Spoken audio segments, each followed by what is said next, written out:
సరిపోతుంది 10,000 ఇస్తామని చెప్పి అట్ట కోర్త దిమ్మ తిరిగేలాగా వాళ్ళ ఉద్యోగాలను తీసి బయట దొబ్బినారు. ఇంకా మీరు ఏం మోసం చేయలేదని జగన్మోహన్ రెడ్డి గారు రాకూడదమ్మా పాదయాత్రకి.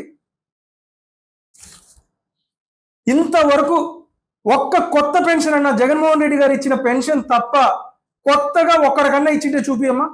సరే ఎవరో మన రాష్ట్రం గురించి వద్దు, నువ్వు ఎవరికైనా ఒక 10 మందికి కొత్త పెన్షన్ ఇప్పించింటే ఆ 10 మందిని తీసుకొచ్చి నిలబెట్టు తల్లి. ఒక్కరికన్నా పెన్షన్ వచ్చిందా? మళ్ళీ మీ హామీలు అన్ని బూటక హామీలే. ఈరోజు మీరు గెలిచింది దిక్కుమాలిన హామీలు, అబద్ధాలు చెప్పే కదా. 50 ఏళ్ళు దాటిన ప్రతి బీసీ మహిళకు పెన్షన్ అన్నారు. ఎక్కడమ్మా? ఒక్క బీసీ మహిళ కన్నా కొత్తగా పెన్షన్ వస్తుందా 50 ఏళ్ళు దాటి వాళ్ళకి? లేదు.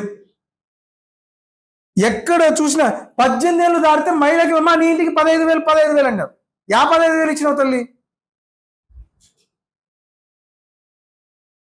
ఈరోజు లా అండ్ ఆర్డర్, ఈరోజు గుళ్ళ గురించి మాట్లాడుతున్నాం. సరే వెంకటేశ్వర స్వామిది సుప్రీంకోర్టే మీ నెత్తి మీద పాఠం కొట్టింది. ఆడ ఏ కొవ్వు గలవలేదు, మీకు కొవ్వు బట్టి మీరు మాట్లాడుతున్నారని చెప్తుంది.